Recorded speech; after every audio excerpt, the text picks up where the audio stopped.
All those in uniform, please salute. Those not in uniform, please put your hand over your heart. I pledge allegiance to the flag of the United States of America and to the republic for which it stands, one nation, under God, indivisible, with liberty and justice for all. Thank you, and I'm great. That's Mr. Fuller. Thank you all. Knowledge, skill, and confidence, building a strong foundation for future accomplishment. Their sense of community involvement and concern for others set them apart from the ordinary and inspires all of us. It is with great joy, and I congratulate these young men and wish them much success throughout their scout journey. And I will read their names. Hopefully I don't mess them up too badly. Aiden Hanlon, if you're here, just stand up and wave at us. Or better yet, I call your name, come and stand in front of that counter right there so we can get a good view. James Barrett.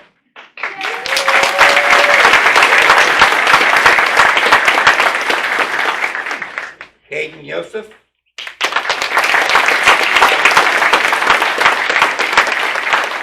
Kyle Ferrer.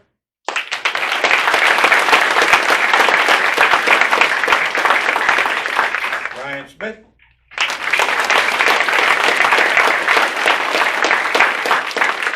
Sean George.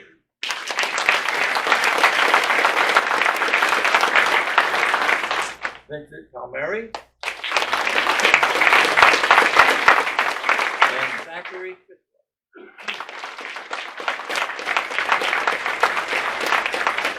These boys deserve a lot of credit because now they're moving from little baby Cub Scouts to actually with the big guys in the Boy Scouts. And by the way, the arrow of light, though you don't know, can be worn on the Scout uniform throughout their entire career.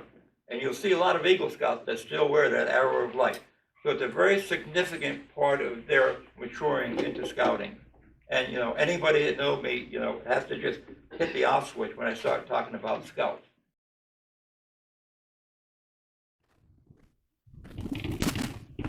Please repeat after me. I, Megan McCluskey, do solemnly swear do solemnly swear that I will support that I will support the Constitution of the United States the Constitution of the United States and the Constitution of the State of New Jersey, and the Constitution of the State of New Jersey, and that I will bear true faith and I will bear true faith and allegiance to the same, and allegiance to the same, and to the government established and to the government established in the United States in the United States and in this state and in this state, and in this state under the authority of the people. under the authority of the people. I do further solemnly swear I do further solemnly swear that I will impartially that I will impartially and justly and justly perform all the duties perform all the duties of the office of the office of of Chief of Police according to the best of my ability.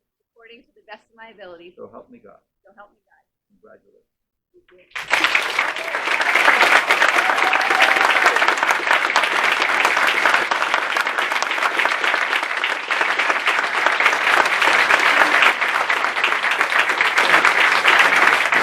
Next, we get to Megan McCluskey, new Chief of Police of the Borough of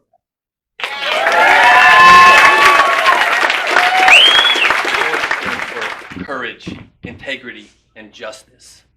All those things, the qualities and things that Chief McCluskey now stand for and have always stood for in her career. The sword I'd like to present to her to maybe put on her wall. Some days she needs to lead the charge, always needs to lead the charge. Some days as the chief, you need to jump on it. I present this sword to Chief McCluskey. Thank you.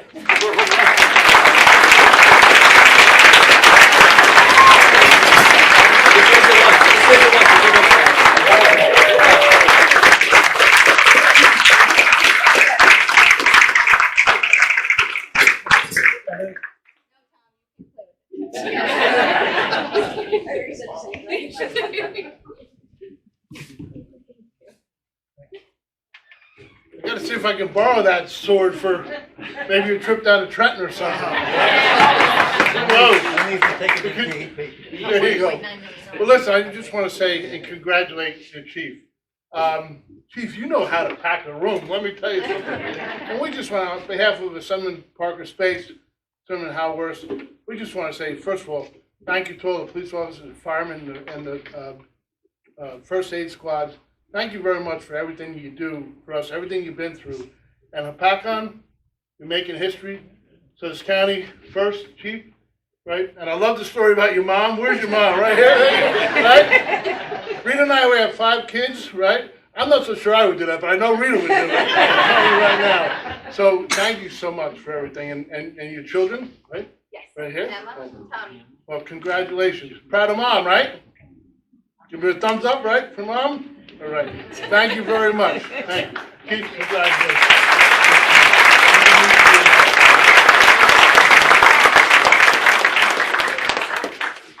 Parker, anybody else? Come on up.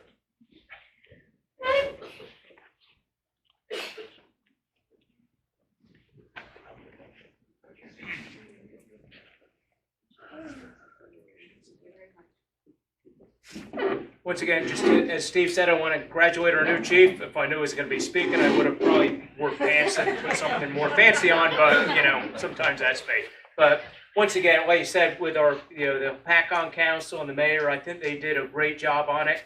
And for our police community, these days are so trying. My heart goes out for every single police officer, because we see on the news, we see what, they go through, the men and the women, wearing the blue. You guys do a great job. I support you 100%. And obviously, congratulations. They couldn't have had a better pick, so.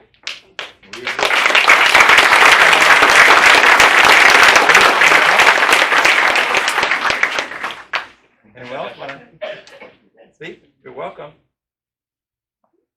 Going once. Thank you, Megan. Thank you very much.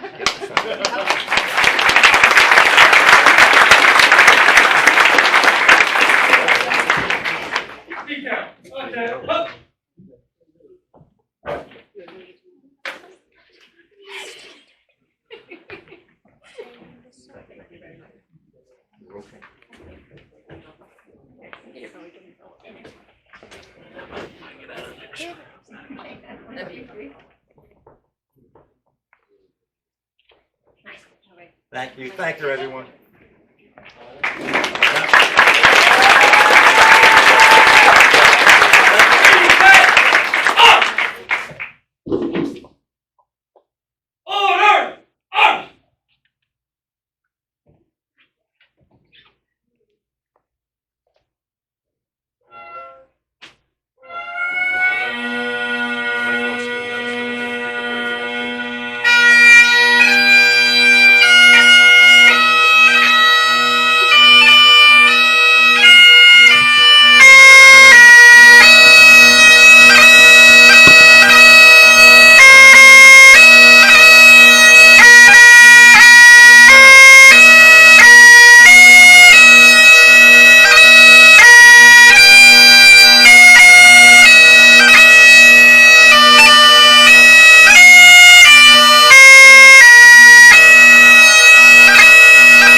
Thank you all.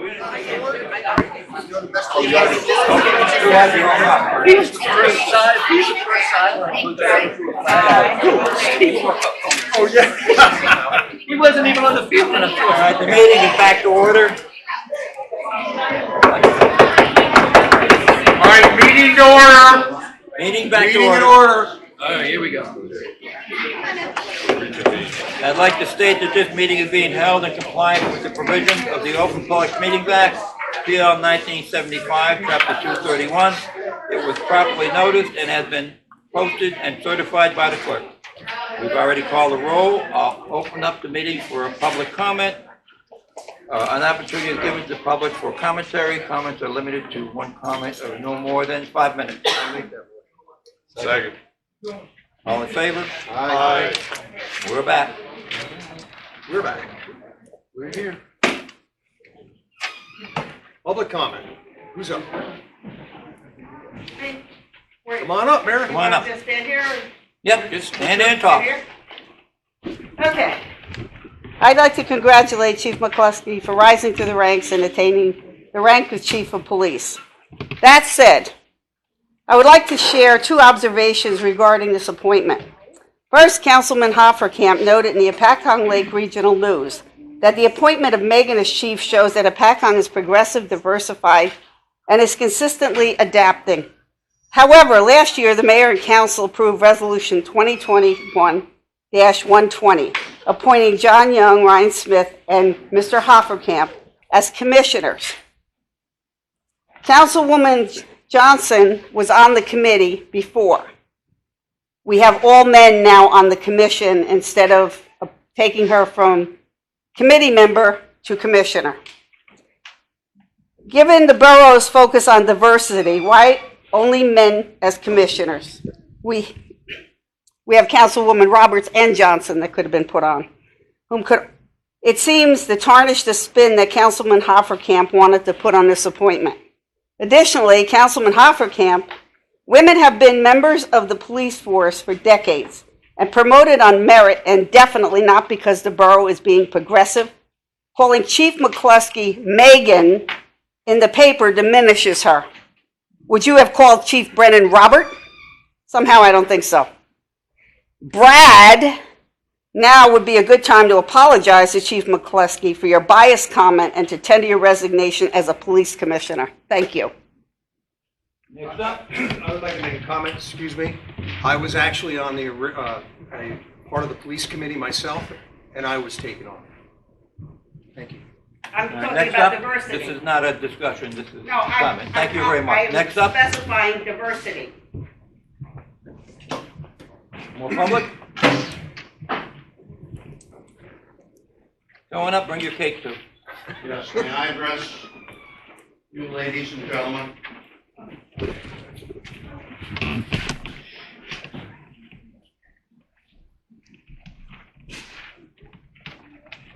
I realize. Give your name and address. Oh, okay. Gerard Ryan Gruenfelder. The address is 313 Idleroy Trail in Hopatcong. The appointment that I witnessed this evening was one of the most important and most critical appointments that a council or a governing body could make. And I just want to tell you how thrilled I am with your choice and with your selection. I'm very grateful for the work, the time, and the effort that you put in. And my hope is that these public comments will allow me to avoid a ticket the next time I commit a traffic violation. Thank you, ladies and gentlemen. Sherry left. Sure. We'll give her the tape. More public? Entertain a motion to bring it back. Make a motion. Second. All in favor? Aye. We're back. Mayor, could I clarify some ignorance on the part of some people? The mere fact that the chief asked me to call her Megan, not chief, not captain. She asked me to call her Megan. I just want the public to know that. So noted, thank you. All right, let's move on. Resolution 2022-52, approval of bill list. Does anyone need anything out or discussed? Not hearing or seeing any, Mayor, I'll move the bill list in its entirety. I'll second it. Call the roll, please. Mr. Hoppercamp. Yes. Ms. Johnson. Yes. Ms. Roberts. Yes. Mr. Schindler. Yes. Mr. Smith. Yes. Mr. Young. Yes. Now we're at the final hearing and adoption of the 2022 municipal budget. You're up. You want to open it for public comment before you have raised? You want to do the public comment before the presentation? Or Or? not before, but if you open it for public comment, and then Ray can address, and then take comment from the public. Do you want public to ask questions while you're doing it? No. No. Just open it. Presentation first. Yeah, presentation. Presentation first. Yeah. Okay, do the present. We're done with public comment. No, We have to open the No, but we still. So this is the public hearing. Yeah. Do the hearing after my presentation, that's fine. Yeah. That's good. Good. So we don't have a PowerPoint tonight, so I thought I'd give you a handout. I'm good, sure. Share.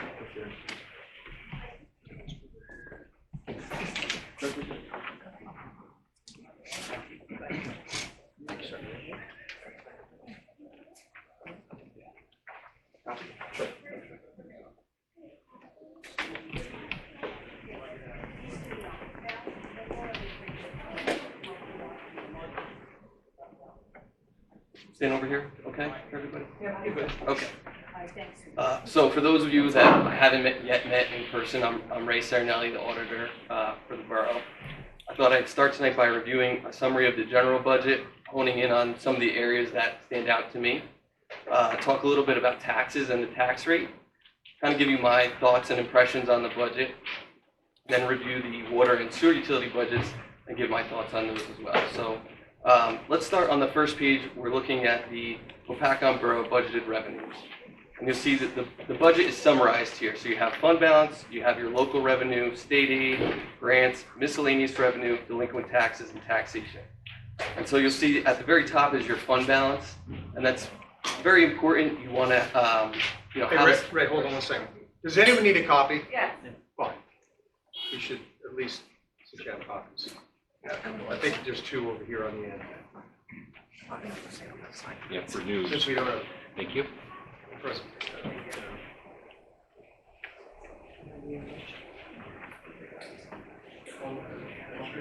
Right.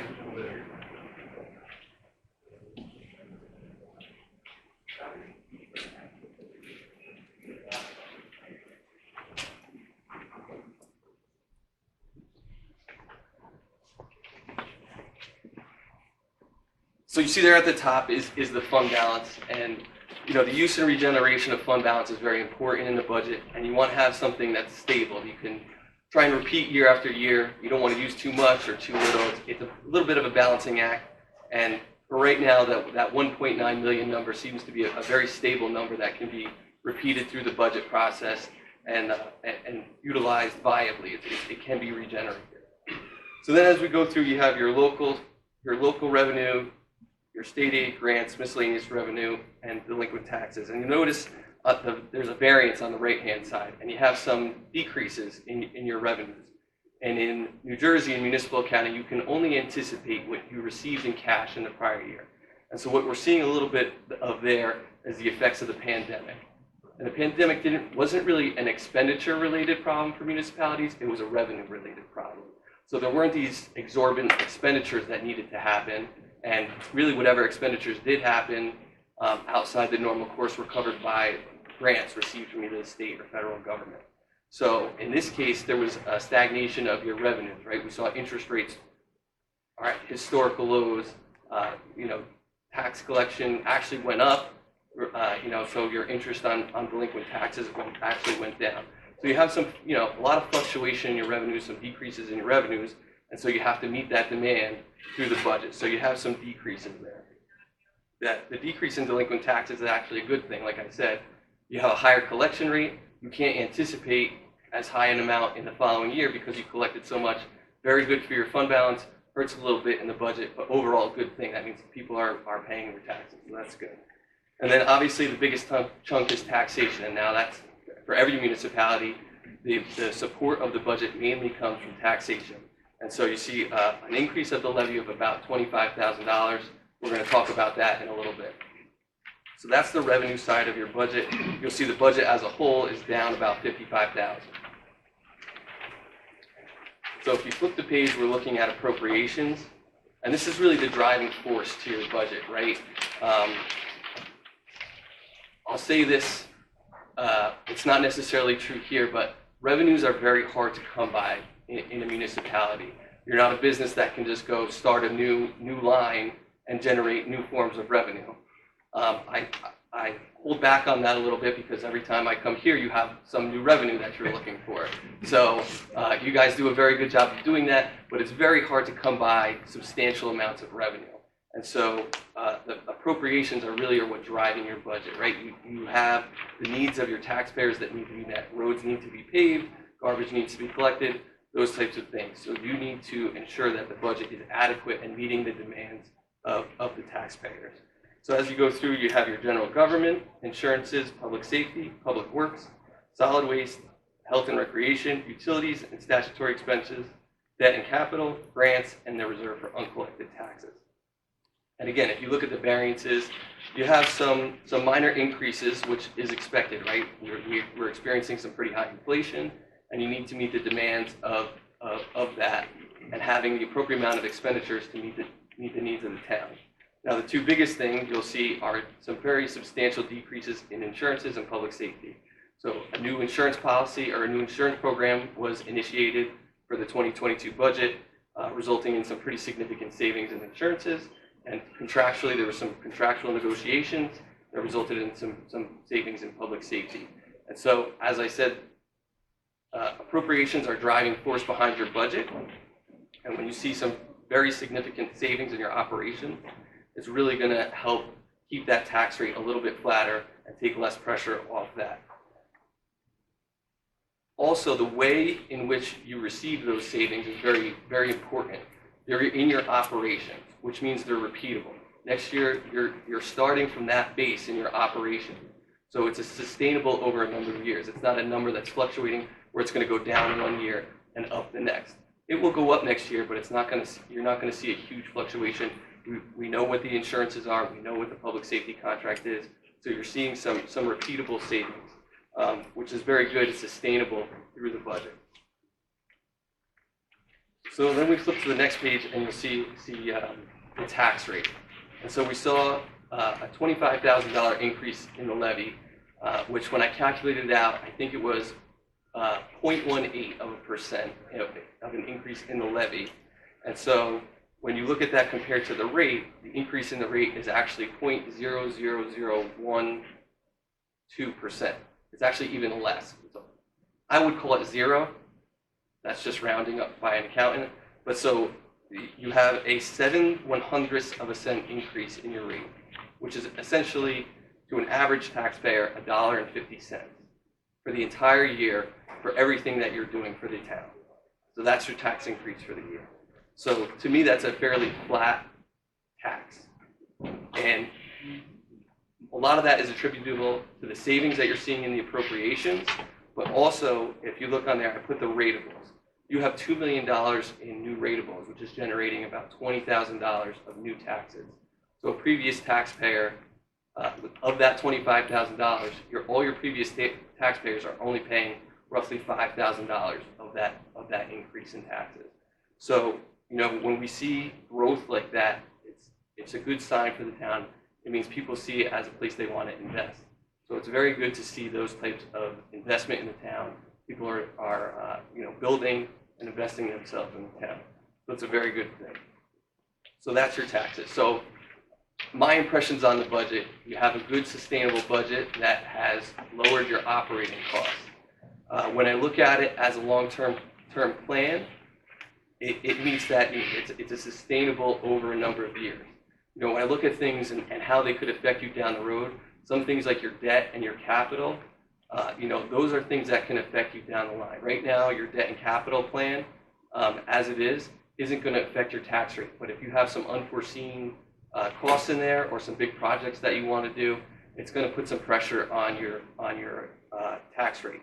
Additionally, while sustainable to the budget, when you're cutting appropriation, it can put a lot of pressure on your fund balance.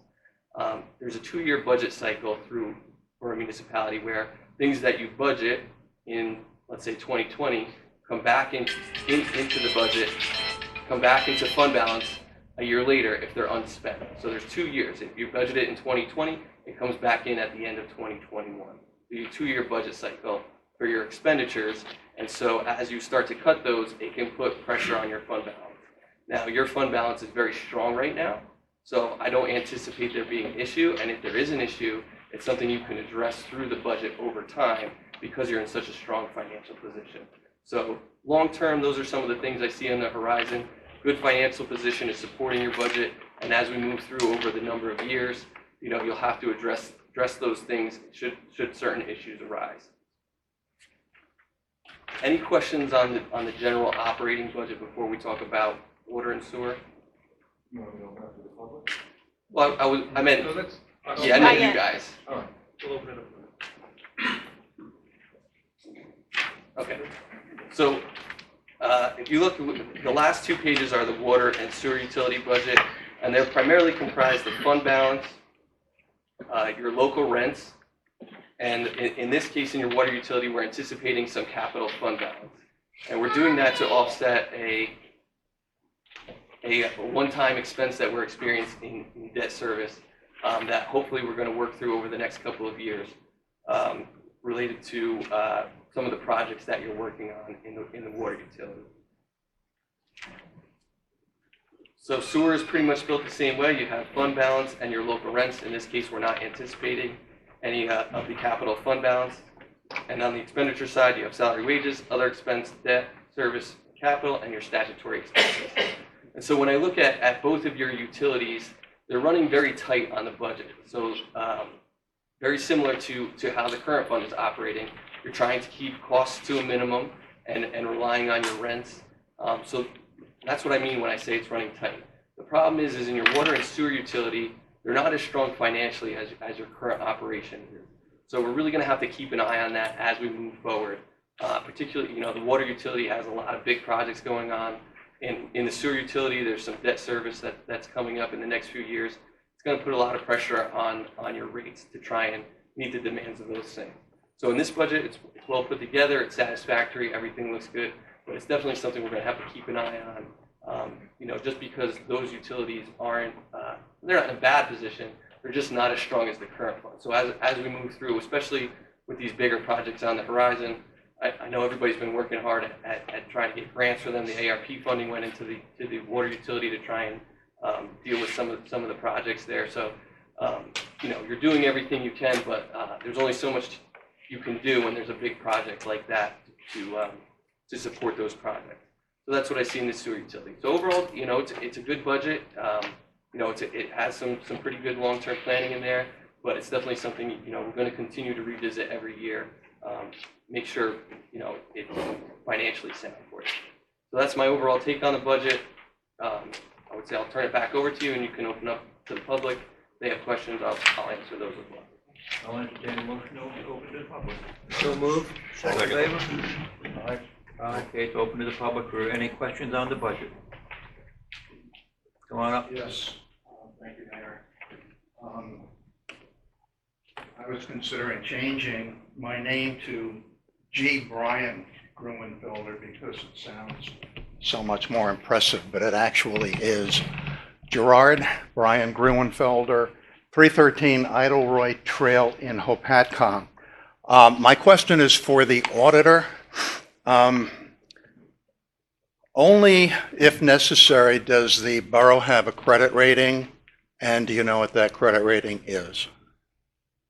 So it's been quite some time before you had to go out for a bond issuance, which is when you would get a credit rating. I believe the last one was a AA. AA plus. AA plus. Better. That's still in effect.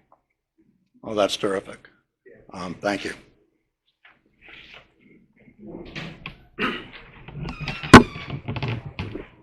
I have a question if I may. So the surplus, we're using 18.30% more of our surplus this year than we did last year.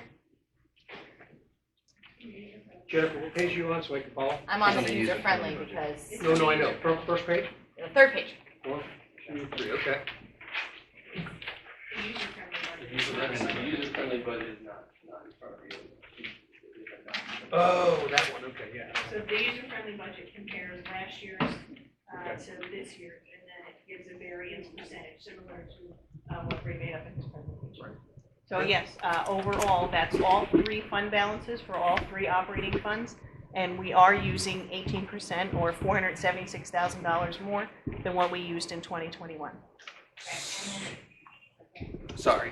So your use of fund balance in the general budget hasn't changed. It's 1.9 million compared to 1.99 million last year. The difference is that the fund balance was drawn down last year. So your total fund balance that you had is less, so you're using a higher percentage of that. I think that was a strategic plan because the fund balance had gotten too high, and there was a strategic plan for the fund balance to come down a little bit. Over how many years? And what was the last number? Remember, this plan started before I was on council, so it was, because I looked at the audit from 2019, I think I had from 18, 19, 20, and 21 hasn't been done yet, because it's usually done in like June, right? Right. So I compared, I think it was 18, 19, 20, and 20, and 20. And from 19 through the audit in 2020, the fund balance went from 6.4, correct me if I'm wrong, 4.9. Is that where we're staying, or are we gonna continue to use that fund balance? That's in our preferred range. Our preferred range would be anywhere from 4.5 to 5.5. When the fund balance stays stable at this 4.9, then what do we do in the coming years to address the increase in prices in other things, like our 2% salary raises and our health care benefits going up? And I asked you this last year, and I'm going to ask you again. How long can we stay at a 0% tax increase before we get slammed? Where the price of everything goes up, because we know the price of everything is going up. How long can we reasonably sit with a 0% increase before we? Well, I thought it was going to be this year, but there's a lot of factors that go into a budget. So renegotiating a contract and getting into a new insurance plan and those savings offset a lot of the 2% increases in cost. You can't continually do that forever. Do I know magically when that time is going to be? I do not know. I understand what you're saying. Prices do go up. There's a lot of moving parts to a budget. So, for instance, the savings. The new revenues that you've been able to find have been helping you offset a lot of those tax costs. So as we move forward into next year, if there's new revenues or there's some savings out there that this creative group can find, you potentially could get back to zero. Being in a period where there's 8% inflation, it's going to be very tough. It's going to be very tough to do that. And like I said, I think for the most part, you can expect somewhere between a 0 and 2% budget increase over the next few years, outside of strategically changing your long-term plan as it relates to debt and capital. I think that's the area that would worry me, is if you change that strategically and got into a debt instrument or decided to make some type of capital improvement, that's going to strategically change the budget and strategically change where the taxes come in at. I think all other things remaining the same, if you can get creative enough, you may potentially get to zero next year. I would think there's going to be a tax increase based on everything I know right now. I don't think it's going to be very dramatic. I would say somewhere between 0 and 2% is a reasonable expectation. But again, I thought that's what was going to be this year. We got a creative group that found pretty significant savings. If they can continue to do that, you might be able to get back to zero next year. But I would predict, unless there's a long-term change or something dramatic outside of general operations, between a 0 and a 2% tax increase would be pretty reasonable in next year's budget. And so when you're talking revenue, right, the creative revenues that we created. So creative revenues, but also everybody's insurance went up this year and yours went down. That's pretty creative. No, absolutely, but that's not a revenue that we can count on because that insurance is going to go up next year. Right, but it's going to go up from a lower percentage. I think some of the questions you're asking are a little outside of his scope as an auditor. He is not part of the management team. He'll give an opinion on how we're handling it. So that's more of an internal handling of the finance committee. So we look 10 years down the road. We have our labor contracts, as Ray mentioned. We're locked in for another 4 years on those. Let's bring the rest of the public in if there are any more public questions. I can Oh, address okay. them. More public question? Hearing none? Move to bring it back. Move to bring it back. All in favor? Aye. Now, to answer some of the crystal ball stuff, We don't have a crystal ball, but we do have opportunities. We're getting ready to invest close to $3 million or more in our water. It's not costing us a hell of a lot, but getting back to how we control the taxes, and the challenge is steak dinner, by the way, on that, Mr. Auditor, for next year. It'll be zero. And so the reason I say that is we, unlike a lot of other entities, can raise money. We can generate revenue.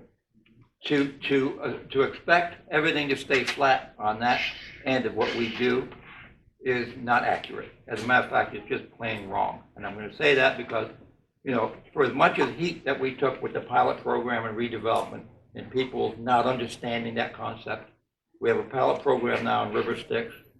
I don't have the number in front of me, but we're going into our third year. This is the year we make money because it starts at 0, 20%, 40 in that.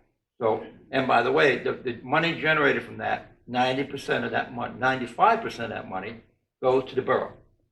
5% goes to the county, period.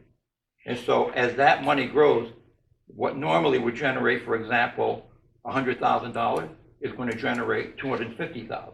We make 2.5 times our money as it matures. We just now started the process for redevelopment on the 607 corridor.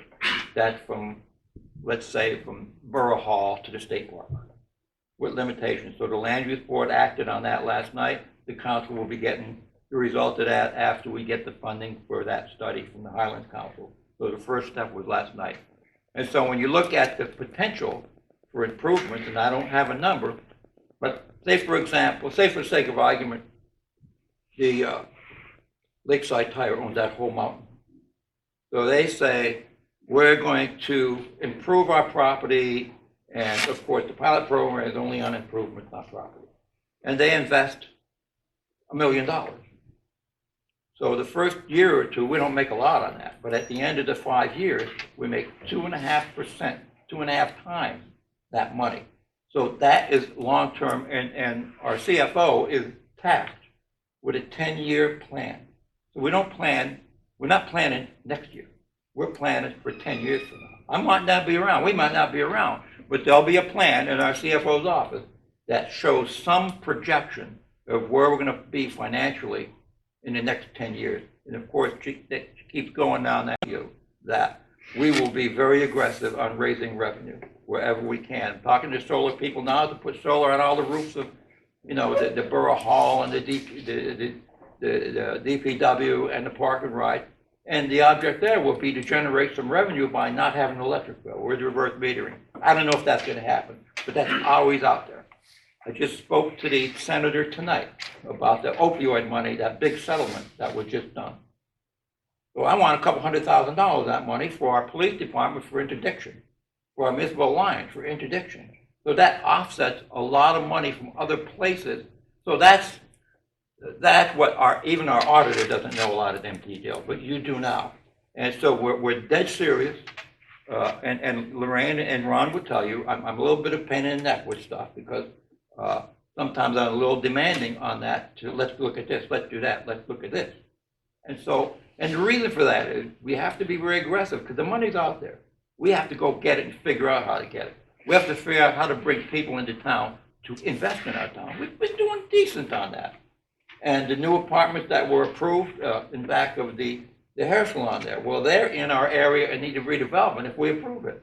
And so if they're not complete, well, before we get this done, they can apply for a pilot program and get it. Because pilot programs are initiated, I think it's 60 days after you complete it. Complete means it's occupied.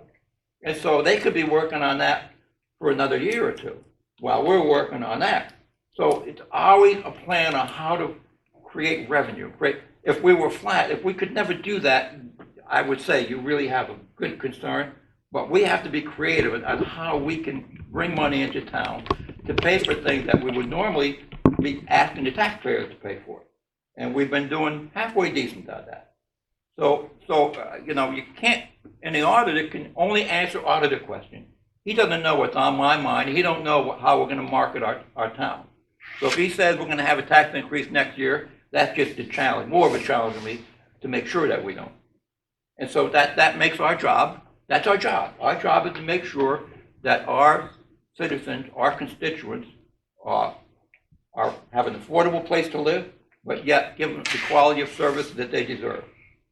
If we get pushed between a rock and a hard spot, and we have to do workforce adjustment, we will.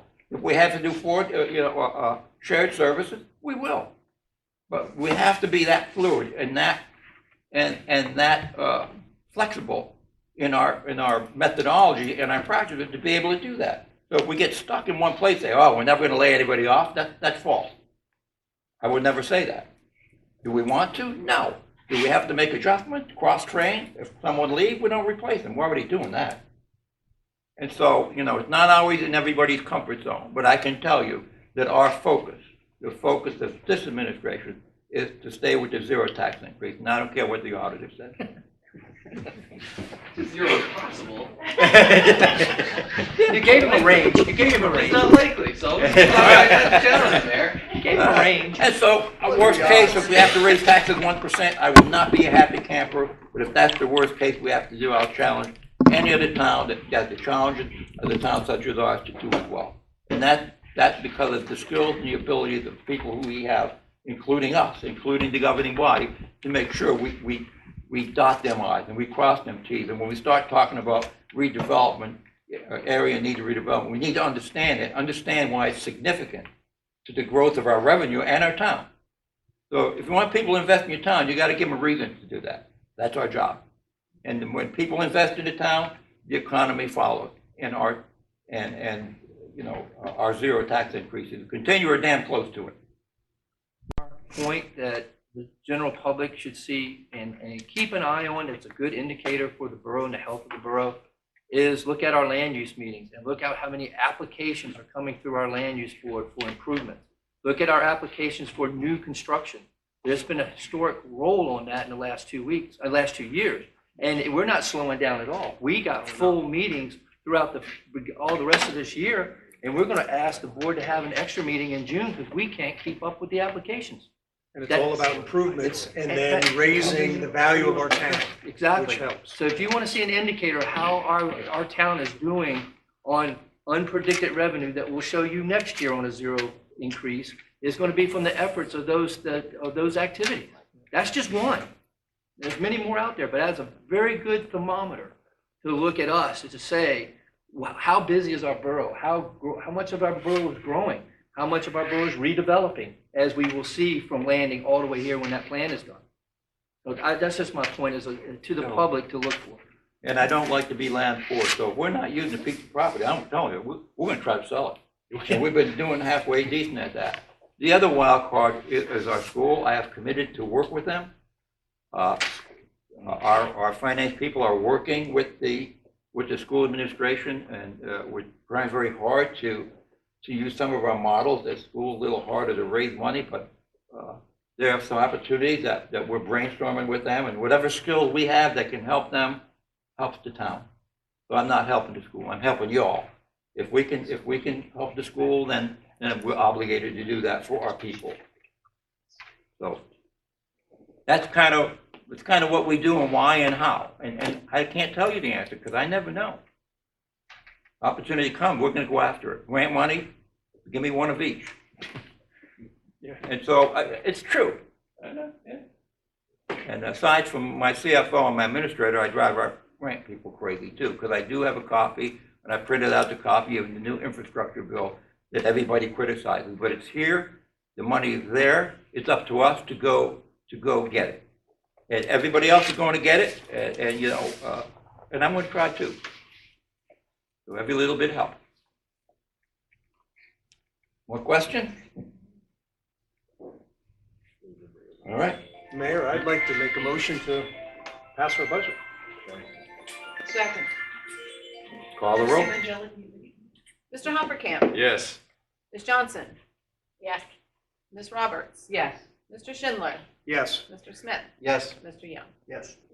Thank you. We now have approved a budget with, for all practical purposes, a 0% increase. I think we're the first one. done? Not in the state, but in There the county. there are 5 municipalities in the state of New Jersey who are adopting their budget this week. But not in Sussex County. Not that I'm aware of, no. We were on top. Thank you. Thank you, Ray. Thank you, Ray. Thank you, Rick. Thank you. Get up safe. All right, where are we? Oh, we have more business to do. Now that we have a budget, we have business to do. Yeah, we gotta go to the ordinances. I have them here. All right.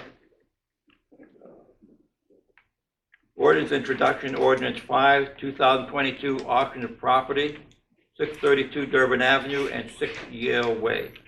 An ordinance of the Borough of Hopatcong, County of Sussex, State of New Jersey, authorizing the sale of certain property owned by the borough and not required for public purposes, more commonly known as 632A Durban Avenue and 6 Yale Way. Like to move that? Call the roll, please. Mr. Hoppercamp? Yes. Ms. Johnson? Yes. Ms. Roberts? Yes. Mr. Schindler? Yes. Mr. Smith? Yes. Mr. Young? That's the introduction. When will that, First meeting in April. April what? I think it's the 6th. April 6th? I think so. That's the auction. April, No, that's the, No, that's that's the no, finalization. we have to That's the approve. Oh, it final- said the second, final six. 16th is the auction. April, April 16th is auction. I don't, It's in what, it's the in next order. meeting? No, What's the next the reading? auction.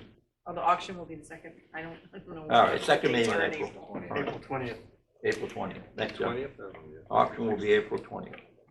Ordinance 2022-6, establishing salaries for certain officers of the Borough of Hopatcong, and an ordinance establishing a minimum and maximum range of salary and compensation for certain titles of officers and employees of the Borough of Hopatcong.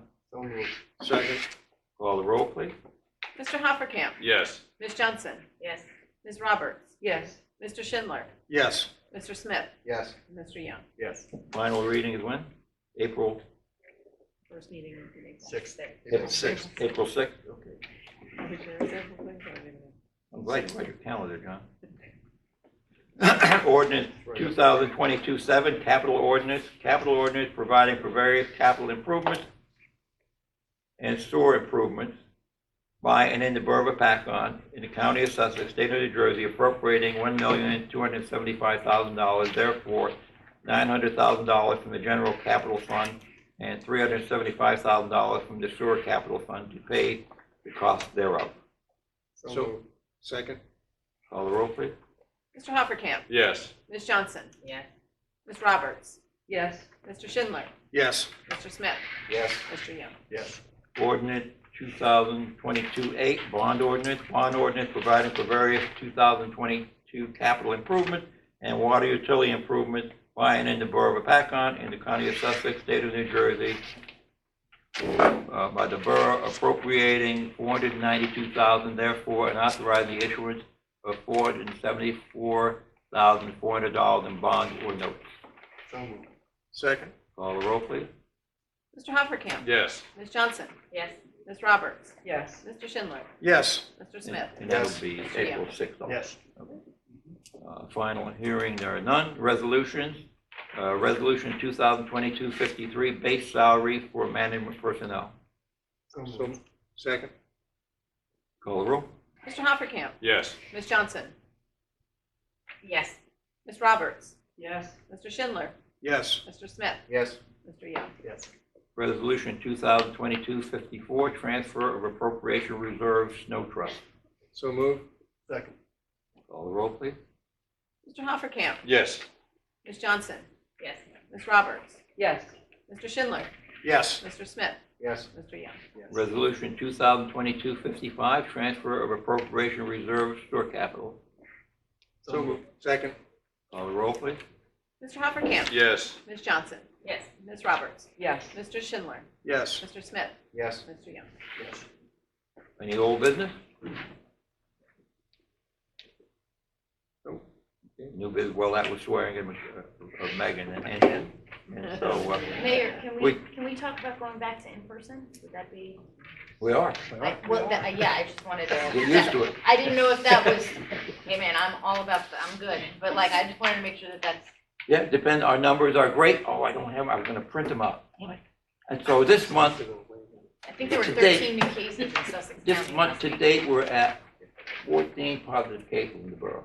Last month, we were at about 30. The month before, way up, and the month before that was astronomical. So it looks like, so far, barring any new bugs and any new stuff going on, it looks like we're okay. The minute that I see something really bad happening, we're going to leave live meetings. I owe that to the public. But right now, as far as I'm concerned, our next meeting will be at Borough Hall.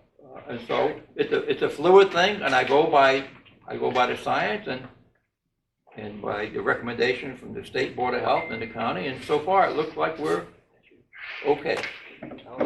No masks, right? Well, that's up to you. Masks You want a optional, mask? I Put would it on. think, right? I don't care. Masks optional? Well, whatever. Right. Yeah. That's how we not don't required. have to. We Right, don't have right, to, right, is right. my In point. case of emergency. Right. Yeah, Whatever, yeah. yeah. And so I don't have a lot to say. I've already said it, and I'm sorry, I don't mean to carry on, but I'm really serious about our town, about how we serve, and how people can afford it. I have stories right now, I can show you a lot of cases, one in particular, where these people have no heat, no water. We're trying to work with the Fed, we're trying to work with HUD. So it's critical, you say, well, what's a couple of bucks? These people can't even afford their electric. And so a couple of bucks is a lot. Us to people that maybe such as most of us that are blessed and we don't have to worry about putting gas in our car, there are too many people that you want to know in our town where that's a problem. So I've got a huge problem with raising your taxes $10, let alone 100 or 150. And I hear people talking about, oh, well, it's only $200. $200 is the difference between starving or free.